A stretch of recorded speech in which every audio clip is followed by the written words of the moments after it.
Good morning, Las Vegas. It's Zandra Pollard with It's Where I Am. Today, my guest is Crystalline Hernandez.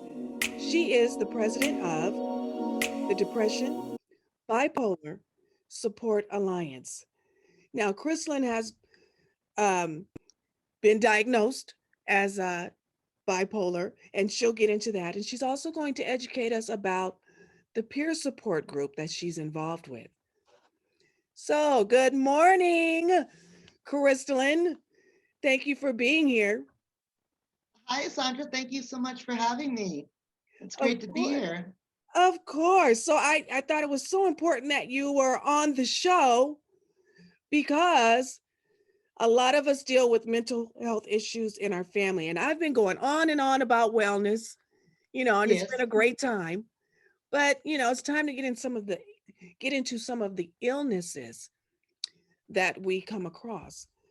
And so you were willing to talk about your diagnosis. So, can you tell us about uh, what it is to be diagnosed as bipolar and what is that? Well, bipolar, it means that you're on a spectrum. You have a spectrum of emotions from going very happy and elated, what's manic, what we would call mania, and going to the other extreme, the other pole, if you wish, of very low depression.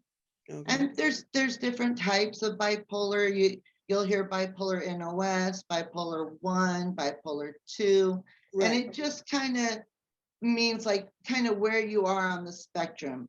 Do you Okay. mainly have a lot of highs? Do you mainly have a lot of lows? Or, are you more in the middle? Do you have just a little bit of highs like bipolar 2? I'm bipolar 1.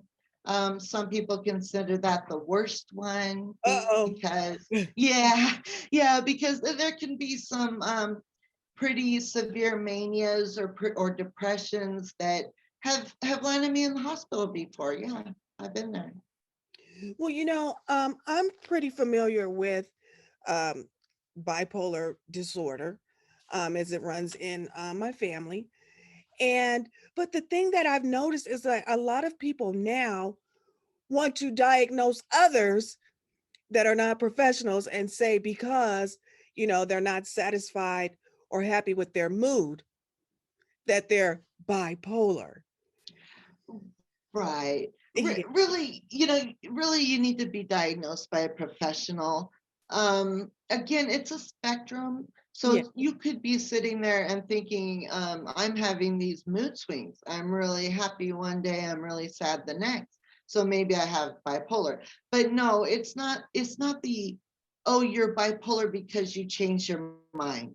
Some Right. people will say, oh, I want to drink wine. Oh no, I want to have a soda. So, oh, I'm so bipolar. That is not it. Yes, yes. Anyway, so they do have a survey that you can take online if you kind of think that maybe, you know, like what if you're wondering, am I bipolar? You know what I mean? Yeah, Like the one there who thought are, she was a genius, like maybe I should have emailed her. and You you'll find that most of those surveys online say to print this out and bring it to your doctor. Right. This we're only saying that, I don't, I have nothing to do with the survey people, but I'm just saying they even tell you take it to your doctor. We don't want to tell you, we don't want to diagnose you. Layman, the internet shouldn't be diagnosing you. You need to be diagnosed by a professional. Right. And bipolar, a lot of times it often means medication to help you balance those mood swings. So of Okay. course you need to see a psychiatrist, a licensed physician, to get the medication that you may need. Interesting you bring up medication because, often I talk about, marijuana as it is legal in Nevada and the effects of marijuana and people who are, taking medications for mental illness.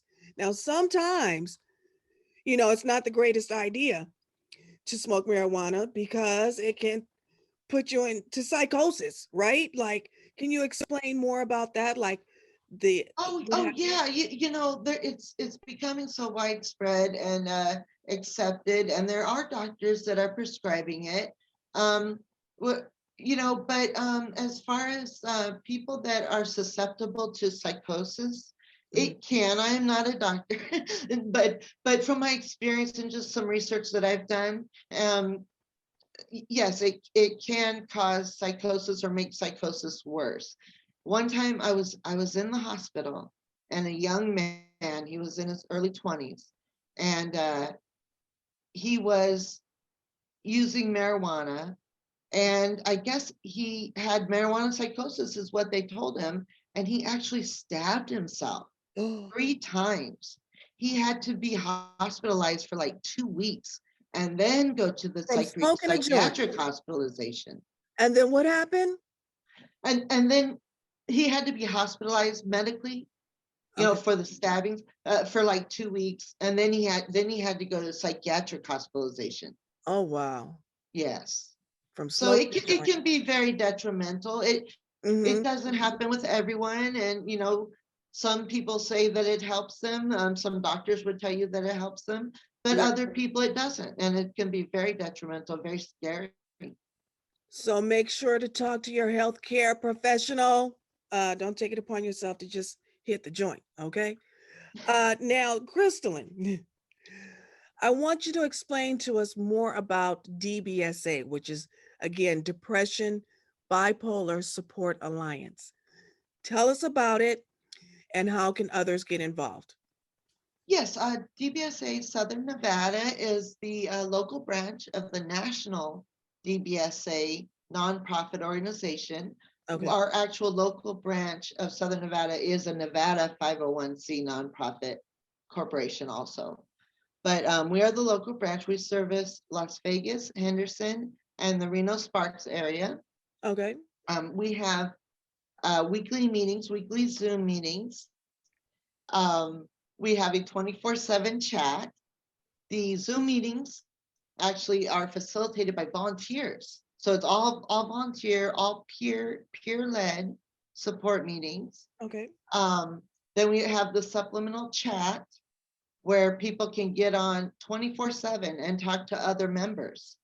There are quite a few people on the chat right now.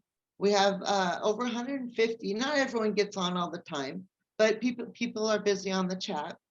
Um, in the meetings and on the chat, we provide mental health education. Um, we will bring in doctors for as guest speakers sometimes. Okay. Um, what else do we do? We're open to the public.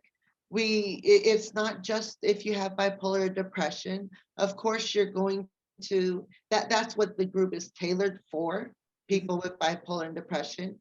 But we've had other people that just want to learn more about bipolar Right. come to the group. We've had students from UNLV come to the group. We've had support people come to the group. Sometimes if we have a large support person population, they will have their own separate group to talk about their own separate issues and the support that they might need. Oh, that's wonderful. Yeah, because I attended a few meetings over the years as a support member, and I learned quite a bit. And it helped me. Well, it helped me to be able to understand and deal with, you know, issues, with friends and family that I wasn't equipped to. And my understanding is that peer support or peer led groups are a great addition to therapy, right? Right. We we'd like to say that we bridge the gap between the person that has no support at all Mhm. and the therapist or the professional, the maybe psychiatrist, if you will. Okay. But we are there in between times when you don't have your therapy appointment. Mm. Sometimes it can be months out. We are there when you don't have your psychiatrist appointment. Of course, we're not doctors and we don't tell them what to do with the medication. But if somebody needs support and says, I'm having these side effects from the And they're medication, meeting and talking we, with people. It's relatable, right? right, we're all peers. We're all going through this similar things. Right. And if we're not going through it now, we probably have been there.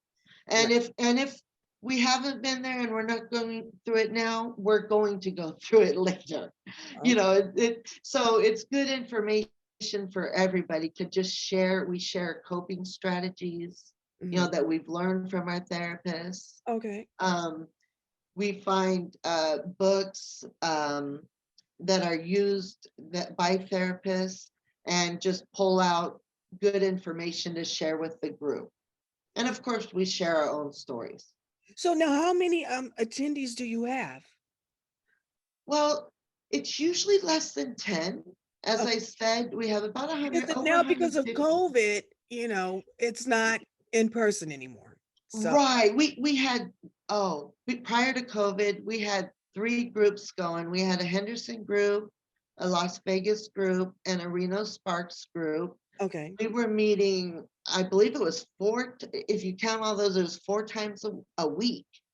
We had 2 times a week, just the Las Vegas group, and one on Saturday when COVID first started. And then we had to scale back. But from working in the mental health field, I know that it's really difficult to get people who are depressed, especially, into groups and their therapy meetings. So the Zoom meetings are helpful because you can do it from home. That is true.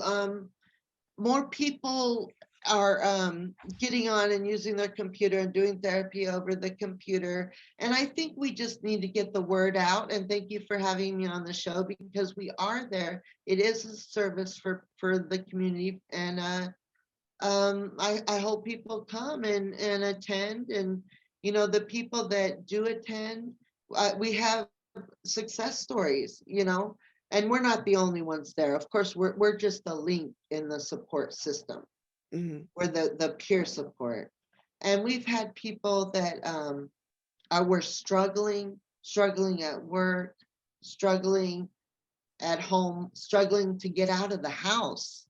And with DBSA peer support meetings, they came out weekly. Now they can come on Zoom weekly. They can go on the chat and meet people Like you 24/7. said, 24/7 is Yeah. accessible. So why don't you give us that information so that anyone who's out there and listening would like to speak to someone in the peer support group or be Yes. involved?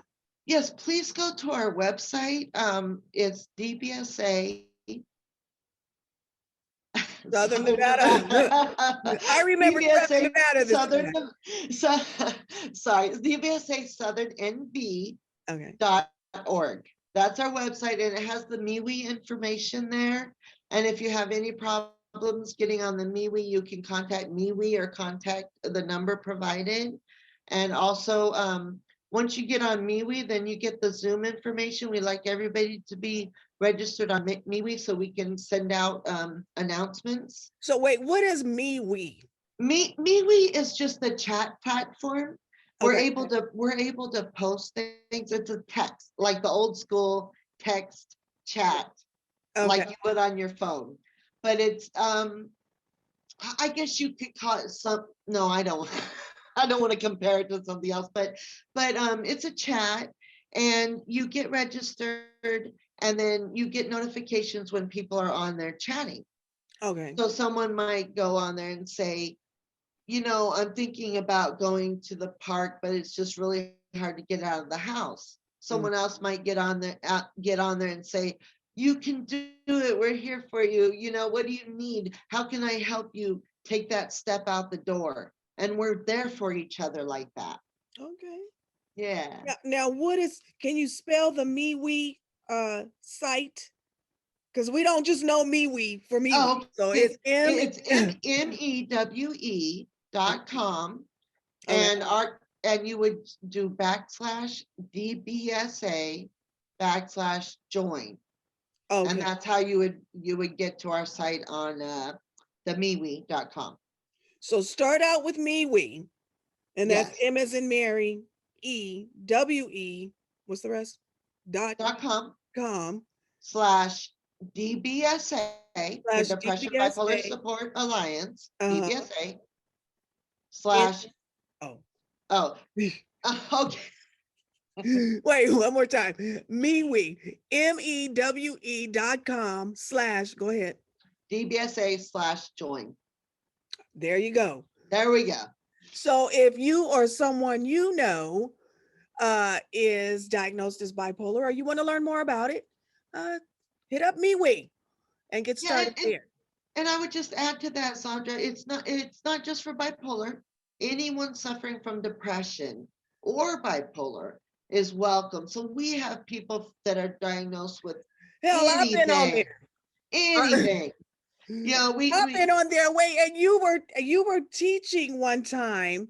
You were giving, facilitating. yeah, you were facilitating, and I learned a lot. Like I even printed out the information. I was sharing it with other people. I mean, it was very valuable. So yeah, Thank you, Sandra. Yeah, we really try to get out the information. Our facilitators, we always try to get new facilitators, but the experienced facilitators have been doing this for going on 15 years. but you So have it's, a background. I want to talk a little bit about your background. So you have a background in psychology yourself, right? well, I have never worked in psychology. But you have a master's in psychology. I have education in psychology. I have a bachelor's in psychology, and Okay. I went on to get a master's in educational psychology. So yes, I have some background. I have some knowledge, but it wouldn't transfer to like clinical therapy type uh, experience. Right. But that's probably why you facilitated the meeting so well because of Oh, your background, thank you. right? So, Appreciate it. if I could ask you, because I want people to know that they're not alone, and I want people to know that you know your story is also relatable to someone else. It's not always just you, right? Right. So, how did you first discover that you needed to seek out psychiatric services? Oh, wow. Okay. And how long ago was that? Because you said, "Oh wow," like it was a Oh, long. wow. Okay. Yeah. I think the same as most people, once you are diagnosed, you start looking back and Okay, saying, oh, wow, that's I why. was doing that when I was 10. Okay, So, it was probably there for quite a while, but I wasn't diagnosed until 2009. okay. So I was 38, I think. Oh, I just told my age. So, but what was that like? Like, okay, so you go to the psychiatrist's office, you're filling out the questionnaire, right? And they come back and they say, "Ma'am, we're gonna diagnose you with XYZ," right? Oh, did not happen that way at all, Sandra. Okay, how did it happen? Tell us. Okay, all right. I was having some social anxiety, Okay. and I went to the psychiatrist. I thought, yeah, because of my job, I had to go to court for my job, so I needed to perform. I needed to act for my So job. your job being you were a lawyer, correct?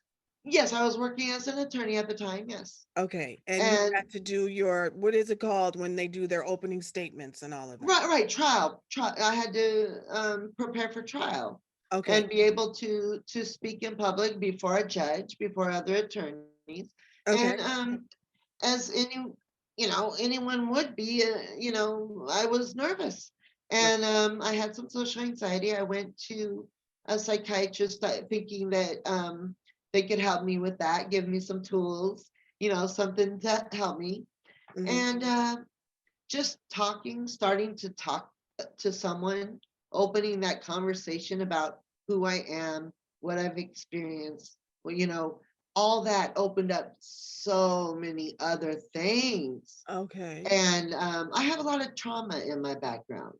okay. And when the traumas came up, it affected me severely mentally to where I went into a very bad, deep depression. Mm. Now, my doctor originally diagnosed me with major depression, which happens with a lot of people that are bipolar Okay, because they haven't seen the mania yet. So I was diagnosed with depression, And I continued to be depressed. We were trying to find medications that would help me. And one medication, a antidepressant, sent me into a manic episode. Okay. And since then, I've had more manic episodes, but that manic episode, that was the key that told my doctor, this isn't just depression. And not just, the depression can be very severe, but it's not only depression, it's bipolar. Okay. Yeah. But what I would really like to share with you is how I ran across DBSA. And Well, my we're getting there. Yes. oh, Go ahead. You're okay. going to fast forward. Go ahead and fast forward. And after you tell me how you got to DBSA, you can also let us know how DBSA has helped not only you, but others. Okay, great. Okay. So yeah, so I just found DBSA on the internet. It was really old school back then. This was 2010, and it was a very old website, and it was a little intimidating, a little daunting thinking about going to a psychiatric hospital for a meeting. And um finally I built up the courage, and anyone that's been to DBSA knows that feeling. But I built up the courage. I went to the meeting, and I tell you what, everybody was just so welcoming. And I heard stories from other people that really resonated with myself, that said, oh, I'm not alone. I've gone through that too. Oh, yes. Okay. Yeah. And now I can hear what they did, their success story, what their outcome, the positive outcome, Hmm. and give me a kind of a roadmap of how I can navigate things. And Yeah, I think that's what a DBSA really helps people do. that's awesome. So, did you want to tell us about any community projects that are coming up? And then after that, I do want to know about your LLC uh, with the veterans. Okay, But yeah, we have let's this continue on with DBSA. Let's wrap up DBSA and what they're doing with community outreach. okay, yeah. We have this project we've been working on. We had this idea in 2020 to bring DBSA groups into the inpatient mental health setting. And now the way we want to do that is get our facilitators, peer support specialists certified, Okay. and then um, do DBSA groups in the inpatient setting, only with the inpatients, not Okay. bringing other people from the outside in, but having that group in the inpatient. Because in inpatient, if you've ever been there or heard about it, there's several groups. Patients go to groups. Okay. But on the weekends, there's not many groups, and it can be very boring. The day can be very long. And Okay. so a lot of people like going to the groups. So I would like to bring it in probably on the weekends, but maybe during the week too, and do a DBSA group and bridge that gap and say, hey, you're inpatient. This might be the first time that person has any contact with mental health community. Right. And so we want to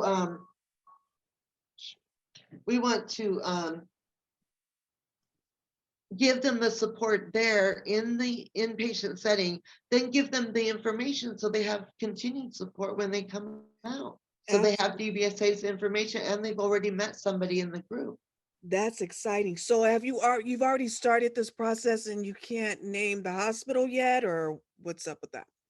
No, we don't have the hospitals in line. What we need to Okay. do first is get peer support certified. Um, Okay. that does cost money. Um, we have a GoFundMe page, and that information is going to be up on the website. We need to get it all set the way we want it, and then we're going to put on the website. It'll be up. I think you're putting it up for me also. It's where I am. That's right. Absolutely. Thank you so much. We Absolutely. So appreciate as that. she mentioned, it will be on my website, it's whereiam.com. There will be a link where you can connect to DBSA of Southern Nevada. And also your website. So let's talk about that.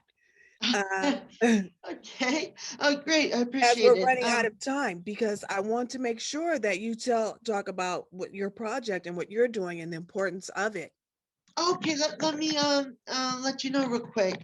I'm a veteran. I'm a Gulf War and a disabled veteran, and my family and I came up with this idea to come up with a business to help donate and help homeless veterans.